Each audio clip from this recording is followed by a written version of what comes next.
देश के कई हिस्सों में बढ़ती गर्मी के बीच भारत मौसम विज्ञान विभाग ने हीट वेव को लेकर चेतावनी जारी की है। आईएमडी ने कहा है कि प्रायद्वीपीय यानी कि दक्षिण भारत और पूर्वी भारत के कुछ हिस्सों में अगले 2 दिनों तक हीट वेव की स्थिति रहने की आशंका है। विभाग ने बताया कि हीट वेव से प्रभावित होने वाले इलाकों में ओडिशा, गांगे पश्चिम बंगाल, झारखंड, विदर्भ, उत्तरी कर्नाटक, तटीय आंध्र प्रदेश और यनम, रायलसीमा और तेलंगाना शामिल है। मौसम विभाग का कहना है कि पूर्वी भारत के कुछ हिस्सों और अगले 2 दिनों के दौरान दक्षिण भारत में गर्मी की लहर की स्थिति बनी रहने की आशंका है। हालांकि 2 दिनों के बाद इसमें कमी होने की संभावना जताई गई है। आईएमडी के आंकड़ों के अनुसार महाराष्ट्र और ओडिशा के विदर्भ के अधिकांश हिस्सों के साथ साथ रायलसीमा, छत्तीसगढ़, झारखंड, गंगे पश्चिम बंगाल, मध्य महाराष्ट्र, तटीय आंध्र प्रदेश और यनम के कई हिस्सों में अधिकतम तापमान 40 से 43 डिग्री सेल्सियस के बीच पहुंच गया है। इसके अलावा उत्तरी आंतरिक कर्नाटक, तेलंगाना और तमिलनाडु में भी ऐसी स्थिति देखने को मिली है। ये तापमान सामान्य सीमा से 2 से 4 डिग्री सेल्सियस ज्यादा था।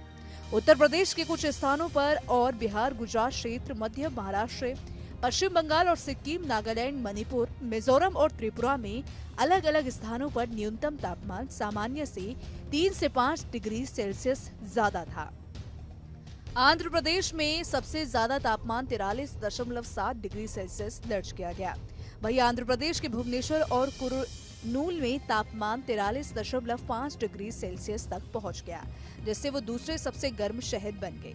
आप सभी को बता दें कि एक रिपोर्ट के अनुसार ओडिशा में गर्मी से संबंधित बीमारियों के कारण 8 लोगों को अलग अलग अस्पतालों में भर्ती कराया गया है। मौसम विभाग ने तमिलनाडु, आंतरिक कर्नाटक और तेलंगाना के अलग अलग शहरों में और ओडिशा, झारखंड, गंगे पश्चिम बंगाल, तटीय आंध्र प्रदेश और यनम और रायलसीमा में हीट वेव की स्थिति की भविष्यवाणी की।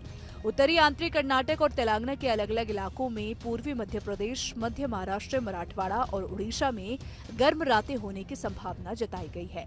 आईएमडी के अनुसार हीट वेव तब होती है जब हवा का तापमान उस स्तर तक पहुंच जाता है जो संपर्क में आने पर मानव स्वास्थ्य के लिए खतरा पैदा करता है।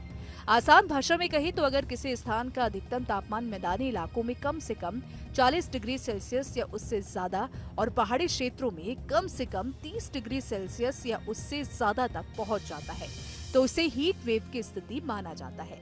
इसके अलावा सामान्य तापमान से 7 डिग्री सेल्सियस और उससे ज्यादा की वृद्धि को गंभीर हीट वेव की स्थिति माना जाता है। लोकसभा चुनाव के दौरान लोगों की भागीदारी वाले कार्यक्रमों के मद्देनजर केंद्रीय स्वास्थ्य मंत्री मनसुख मांडविया ने राज्यों और केंद्र शासित प्रदेशों को लू के प्रभाव को कम करने के लिए एक योजना बनाने का निर्देश दिया।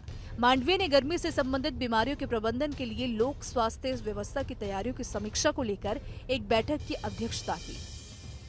उन्होंने कहा कि एहतियाती उपायों से लोगों के बीच समय पर अग्रिम रूप से और व्यापक जागरूकता अभियान चलाने से भीषण गर्मी, लू के गंभीर प्रभाव को कम करने में मदद मिलेगी।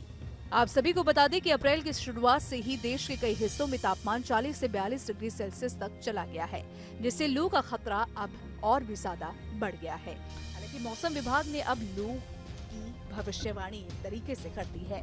फिलहाल इस वीडियो में इतना ही। अगर आपको हमारा ये वीडियो पसंद आया हो तो वीडियो को लाइक और शेयर करना ना भूलें।